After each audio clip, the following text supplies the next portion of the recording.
alaikum warahmatullahi wabarakatuh. Have you ever made yourself a cup of hot tea or coffee and ended up being diverted by one of your children? Or worse still, ended up just drinking it whilst it's been cold? That's one of the main reasons why we organize coffee mornings for the Muslim mums in our community. And in this episode, inshallah, we'll explain the reasons why it's important to do this and how we did ours so you can take away some tips if you wanted to do your own. Before we begin, don't forget to download my free printable downloadable planner if you haven't already done so on www.cupofparenting.com/planner.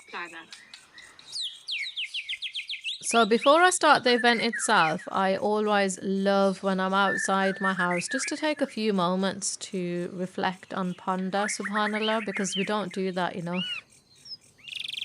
So this is just early in the morning whilst I'm about to get things out of my garage ready for our coffee morning. It's just so serene and peaceful, and we're really lucky because we live in the north part of England and there's a lot of greenery that's famous around here. So as you can see, if you can see just over the end of the shot, you can see the hill that's on the other side. So first I go into my garage where in the summer holidays when I delivered all the children's activities for my Cup of Parenting group, I decided that if I put them in boxes, it's much easier to find them because I do quite a lot of different types of activities. So you can see here, I've just sorted them all out and it's just so much easier. So like today, alhamdulillah, because I've got children as well, so I do all my mum duties and I'm just going to come in the garage, grab a box and fill it up with everything that I might need for the coffee morning, including the speakers because we're putting the sheets on. I've also got a box ready made with all of the things that we would need for like tea and coffee and all of those staple items. So because we do these kind of events and we encourage the participants to get involved as well, this time we've got a group of mums who are more than happy to get involved in terms of helping us set up and helping with the organizing. So like I said, it's in the local library. So once we arrive at the library, everyone just gets on with helping set up. My own children also help. So one of them does all the tech. One of them might be on the board just writing team names, getting the feedback board ready, etc. So we've never got a shortage of food in any event we've done, alhamdulillah. Here you can see people starting to come. So we're starting to put the food out just to make it a little bit nice and welcoming. So it's not just, a boring room where you're sitting and having tea and coffee, but just something a little bit adding that nice touch to it to make it warm and welcoming. The first thing we do after we've set up and everyone is here is actually introductions, and I also think that's super important because every week there might be new sisters who haven't come before, so they don't have to go deep. It's up to them just to let us know their names, how many children they've got, where they've come from, where they live. Maybe they talk about their professions, and it's just a nice way to do an icebreaker. Then we let everybody grab their teas and coffees off the table and any snacks that they want. Once they've done this, we get straight into our activity. So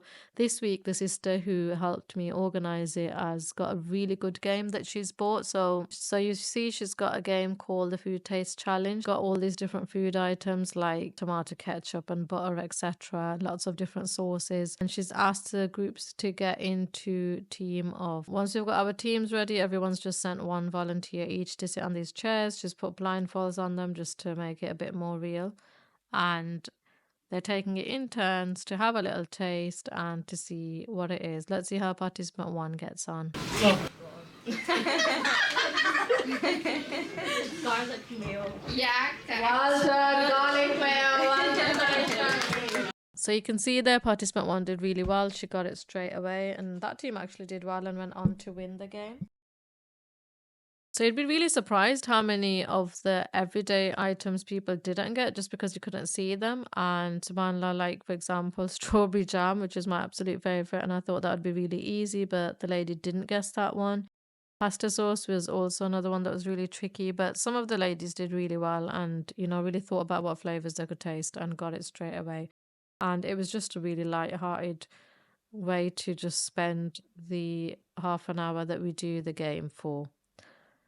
After this, we then leave some more time for ladies just to have general chit chat, get to know each other, and have any sort of discussions within the wider group. So they might break off into like smaller groups of 3 and 4. I often find people speaking to people they don't know or people who are new to the group. One of the really key reasons why I chose the library is because we do get quite a few children who turn up. Lots of people from our group do homeschooling, and when children, including my own kids, turn up, they've got a whole children's area in the library, and also encourages people to sign up to the library. So you'll always see mums signing up just because they're in the library, and it doesn't take very long, which then obviously starts off a whole habit of reading, which is excellent in itself. And here you can see our feedback board. So it's really easy idea. We just leave lots of post-it notes out for people just to give feedback on what went well and what they might want in terms of suggestions for next time.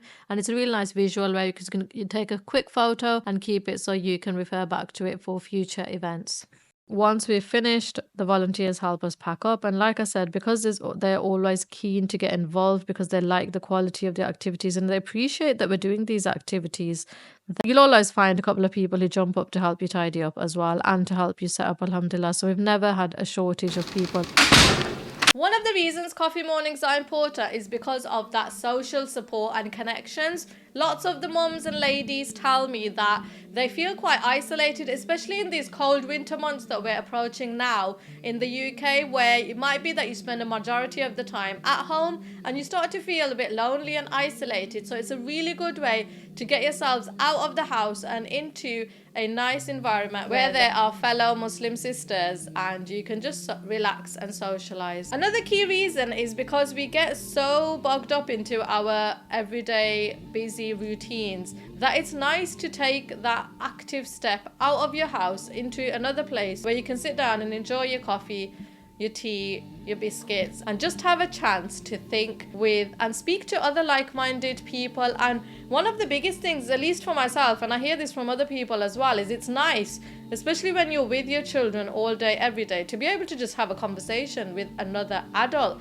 and with another adult who knows what you're going through. So it could be about anything really, but it's actually so beneficial for your health and your mental well-being to be able to have those conversations with other adults. So that's another reason why we do this. Now, there's several reasons why we chose the local library for our venue. First of all, we've got really good links with them because I've done other activities with children in the community before.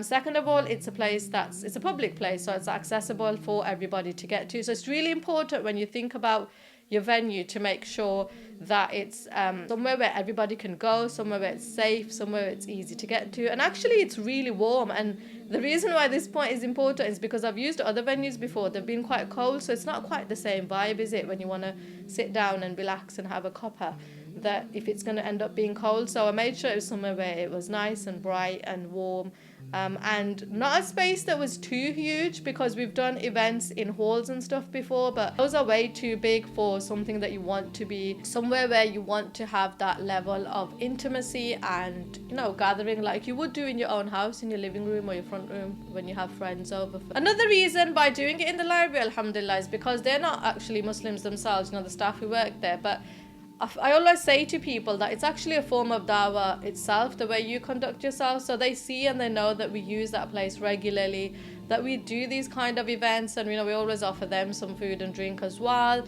And the way you conduct yourself, the way you speak to them, the way you carry yourself without even doing anything, that's dawah, because you're showing them that this is how Muslims are, and this is how we behave, and this is our character. So that's actually really good point as well. Now, these gatherings also provide a really good opportunity to have Islamic discussions. So you might be surprised that this week, for example, whilst we were playing the game that the sister had organized, one of the mums all of a sudden said, as soon as she'd been blindfolded, because it was a game in which you had to taste food, that she said, subhanAllah, I didn't realize how much I take sight for granted, and it'd only been like 30 seconds since she had the blindfold on.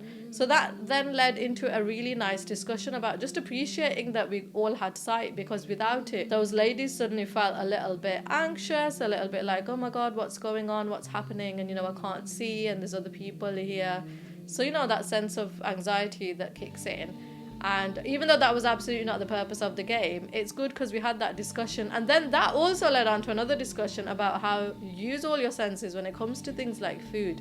which again you don't think about. You just normally have your food and you eat it, don't you? I mean, I know sometimes people do think about presentation, but we were talking about how important that actually is, like to be able to see it, to be able to smell it, to be able to taste it. So that was another nice discussion that came about just through this game. And because everybody there was, you know, like-minded Islamic Muslim sisters, that this was a kind of area of the topic of the discussion, alhamdulillah. It also gave the chance for sisters to meet other sisters. So every week we do have new sisters joining us, and it's a nice way to informally like get to meet another sister. So maybe you might not have the time to actively go out to the masjid or to a study circle or to those kind of events, or maybe you go out to other places where there might not necessarily be this kind of crowd that you're looking for. So because we're quite open and accessible, it means, alhamdulillah, that it gives sisters who maybe they're new to the city, or maybe they've just started getting out and socializing, because I know what it's like. One of the sisters was mentioning how she hadn't had the chance to get out and socialize for many years. She was finally doing that now, so it's nice to be able to let them do that in an informal way. If you enjoyed this video, why not watch my next video on why do summer holiday activities. I'll see you next time. Assalamu alaikum.